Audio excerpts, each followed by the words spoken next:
ലൈഫിലുണ്ടല്ലോ ഒരിക്കലും ഒരു തിരിച്ചുപോക്ക് പാടില്ല.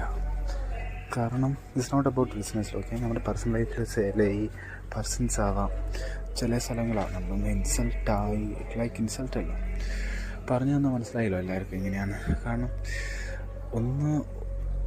ഒരു മുറിവുണ്ടായി നമ്മളത് ഉണങ്ങാൻ സമയം കൊടുക്കണം. അല്ലാണ്ട് പിന്നെ അതിനെ ഓപ്പോസിറ്റ് ആവുന്ന കാര്യങ്ങൾ ചെയ്താൽ പിന്നെ ആ മുറിവിൻ്റെ ആരം കൂടത്തേ ഉള്ളൂ. കാരണം നമ്മൾ പിന്നെ നമ്മുടെ സൈഡ് മാത്രം നോക്കിയാൽ മതി. ഓക്കെ, തകർന്ന് പോകത്തേ ഉള്ളൂ. അത് അനുഭവം കൊണ്ട് പറയുന്നതാണ്.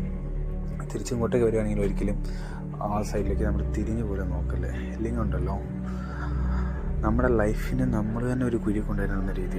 ആ സമയത്ത് ഡിസിഷൻ നമ്മൾ തന്നെ പ്രോപ്പറായിട്ട് എടുക്കണം. നമ്മളെ മൈൻഡിനെ കൺട്രോൾ ചെയ്യണം. ലൈക്ക് മനസ്സ് കേക്ക് വെച്ചില്ലേ, മനസ്സ് എപ്പോഴും സോഫ്റ്റാണ്. അത് ഫീലിങ്സ് നോക്കില്ല, നോ ഫീലിങ്സ് വെച്ച് നമ്മുടെ ബിസിനസ്സിൽ ഇറങ്ങി ഒരിക്കലും സക്സസ് ആകുന്നില്ല. അതിനൊരു എക്സാമ്പിൾ മാത്രം.